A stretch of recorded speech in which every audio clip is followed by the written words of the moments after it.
Merong isang 4-team trade na mangyayari. Ito ay ayon dito sa SpinPH. At ang involved daw dito ay ang NLEX, Meralco, Converge at TNT. Ang involved dito unang-una, itong rights kay Quincy Miller na kuha na ng TNT Tropang Giga. Ito ay nanggaling sa Converge. Pero lumaki raw yung deal at meron ng involved na ibang players. Ito ay si Kevin Alas, si Matt Nieto, si Bong Quinto, at hindi pa natin natitiyak baka may mga madadagdag pa na mga draft picks. Hindi pa rin sigurado kung sino-sino ang mapupunta kung saan. Pero ang spekulasyon ay baka ganito ang mangyari. Itong si Kevin Alas ay mapunta dito sa TNT Tropang Giga. At itong si Bong Quinto naman ang mapupunta dito sa Converge Fiber Xers. Hindi pa natin alam kung sino makukuha ng NLEX at ng Meralco. Gusto nating ulitin, hindi pa ito tapos. Baka may mga madagdag pa ng mga players at draft picks. Ang maliwanag dito, itong si Bong Quinto, player yan dati ni Aldin Ayo, at ever since nung mag-coach sa Converge, alam natin yan na gusto niyang makuha. So hindi na nakagugulat na si Bong Quinto talaga ang gusto nilang makuha. Itong pagkuha kay Kevin Alas naman ng TNT, parang senyalis na ito. Kung ito ay totoo, kung ito ay mangyari talaga, at tayo sa SpinPH, malaki daw yung posibilidad. Kung ito ay mangyari talaga, itong si Kevin Alas ay magiging main point guard na ng TNT at baka senyalis na ito na handa sila talagang bitawan na itong si Mikey Williams. Baka ang maging point guard na ng TNT ito si Kevin Alas at si Jason Castro, at itong si Mikey Williams nga baka ma-trade na. Baka ito na talaga ang senyales na mukhang ayaw na ng TNT sa kanya, at tignan na lang natin kung saan mapupunta ito si Mikey. Mukhang kumpiyansa ang SpinPH na ito ay mangyayari talaga, so abangan na lang natin kung sino-sino pa ang mga involved dito ng mga players at picks. Hanggang ngayon daw, ayon dito sa mga sources, mukhang interesado talaga itong si Chris Newsome na maglaro daw sa Ginebra. Sino ba naman ang magugulat dyan? Dahil itong si Newsome, ilang taon na suki yan ng Barangay Ginebra dahil palagi nilang natatalo Meralco sa finals at maski na sa semis. Pero nung napunta si Newsome dito sa Asian Games sa ilalim ng SMC, of course, sa pamumuno ni Coach Tim Cone at Team Manager at Francis Chua, nakakuha siya ng gold medal at nakita naman natin kung gaano kasaya itong si Chris Newsome. Kaya kung ikaw man si Newsome, hindi ka man siyempre magkakaroon ng pag-iisip na bakit nga ba hindi na lang mas maganda kung sa SMC ka maglaro, particular na sa Ginebra, dahil nandun si Coach Tim Cone, pinaka-successful na coach sa PBA at very talented yung lineup nila. So tignan natin kung ano mangyayari dito. Ang alam ko lang dito kay Newsome, hindi yan basta-basta pakakawala ng Meralco. Kahit yan ay maging unrestricted free agent, i-offer nila ang lahat yan para siya ay manatili. Hindi lamang sa Meralco kung hindi sa MVP group. Itong si Newsome ay star player yan, hindi lang ng Meralco, kung hindi ng MVP group. Kaya hindi nila pakakawalan yan ng basta-basta.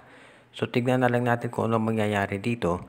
At kung makatunog nga itong MVP group, na itong si Newsome talaga ay gusto nang umalis, baka i-trade nga nila yan. Pero syempre, hindi nila yan basta-basta pakakawalan.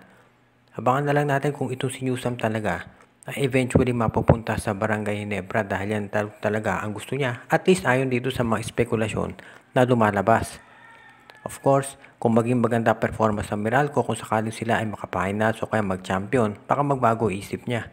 Pero kung ulit mabigo ang Meralco, kahit wala itong si Justin Brownlee sa Ginebra, huwag na tayong magtaka kung ito nga si Newsome ay mag-request na mapunta na dito sa SMC Group, partikular na sa koponan ni Coach Tim Cone. Umaasa ang marami na magkakaroon ng malaking balasa dito sa San Miguel Beer oras na itong si Keith Jimenez ay pumasok na dito sa kanilang lineup. Matatapos na ang kontrata ni Jimenez dito sa MPBL at marami ang naniniwala na ito ay pakakawalan din ng kanyang koponan para tuluyan na makapaglaro dito sa San Miguel Beer. At kapag yan ay nangyari, makikita natin na dadami na naman yung mga point guards ng SMB. Sa ngayon, ang sitwasyon doon sa point guard nila ay nandiyan si Terence Romeo at itong si Simon Enciso. Sila ang main point guards yan, and of course si Chris Ross. Pero marami umaasa na ito si Chris Ross eventually mababawasan ang role niya sa SMB dahil nga siya ay isa ng assistant coach. Baka eventually mag-retire na to si Ross at gawin na siyang assistant coach ng SMB. At baka ito si Keith Jimenez ay madagdag dyan sa lineup. Kung gumanda ang laro nito si Keith Jimenez sa SMB, baka nanganganib na magkaroon ng pagbabago dito sa kanilang guard rotation. Tandaan natin lalong lumalim yan dahil nandyan pa itong si Geronte ngayon na pwede rin na maging shooting guard o small forward. So bukod dito kay Simon Enciso na pwedeng matrade, baka pati itong si Allen Bulanadi ay masama na rin. Marami ang naniniwala na itong si Marcio Lassiter hindi siguro yan matatrade kahit na medyo bumaba ang laro niya doon sa Asian Games dahil sa tagal na na-experience yan sa San Miguel Beer at syempre kinakailangan ng SMB na isang 3-point shooter. So abangan na lang natin, pero sa ngayon mukhang ang nanganganib daw na matrade pag pumasok na ito si Kitty Menes ay ito si Simon Enciso at ito si Allen Bulanadi baka mawala din doon sa lineup para mabigyan ng minuto itong si Geronte. Depende syempre sa magiging performance ng mga nabanggit na players. At kung mas maganda laro for example ni Bulanadi kaysa dito kay Teng, baka mag-iba ang ihip ng hangin. So tignan natin kung anong balasa ang mangyayari dito sa SMB. Sinabi ni Coach Chito Victolero na kumpiyansa siya na magcha-champion ang Magnolia Chicken Templados at maganda raw yung tsansa nila ngayon. Siyempre, ito'y masasabi natin na very bold statement mula dito kay Coach Chito at hindi yan usually nagsasalita ng ganyan. Pero mukhang kumpiyansa siya talaga na magiging maganda ang magtsansa ng Magnolia. Hindi lang dahil wala itong si Justin Brownlee dito sa Barangay Ginebra at of course alam natin yung nangyari sa TNT at sa SMB. Hindi lang dahil doon, kung hindi malakas talaga ang lineup ng Magnolia at sinabi ni Coach Victolero na panahon na nila ngayon. Medyo matagal-tagal na rin na hindi nag-champion ng Magnolia, hindi katulad nitong TNT, Ginebra at SMB. At ang puna nga ng mga tao, nagpapalitan lang yung tatlong teams na yan kung sino mananalo ng kampyonato.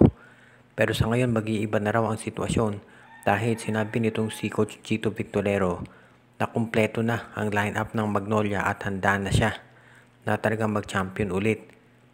Maganda ngayon ang chemistry ng Magnolia at kahit sabihin pa natin na yung PBA on tour ay exhibition games lamang, isa yung senyales na talagang in shape itong mga players ng Magnolia at handa na talagang gawin ang lahat para magkampiyon.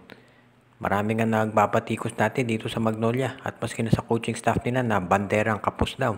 Pero ngayon, mukhang confident na talaga sila dahil sa pagdagdag dito kay Abu Tratter at David Morel plus yung mahusay nilang import at yung improved play ni James Laput na talagang handa na raw sila na maglaro at gawin ang lahat para sila ay manalo. Kaya ngayon, titignan natin kung magde-deliver talaga itong Magnolia. Siyempre, hindi lang Magnolia may gusto dyan at yung mga fans nila kung hindi. Maski na yung management ng SMC na parang nagbigay na ng ultimatum dito sa Magnolia na kailangan na talaga silang mag-champion. So abangan na lang natin kung ano ang gagawin ngayon ng Magnolia at ang magiging performance nila sa bawat laro. Shout out kay Brian Andres, Joseph Pineda, RG Bueno at Dalina family, JJ Sibum, Joshua Giray, Espejo at Rosales family, Katsakino Dukusin, Enrico at Presi Ansioco, Jonald Mariari, Rico Olarte, Jordan at Johnny D. Malantad Sid Maria, Anthony Alon, Ronald Verbosidad, binabati natin si Joseph Pineda, Oji, Len, Gio at Gia Santillana at Tagle family, Ireneo Salangsang, Edwin Carmona Jr., Enju, Dexter Domer, Jason Mendoza, John Mark Cantos, Donel Santiago, at pinabati natin si Edia Garcia at ang iba pa nating mga taga-subaybay.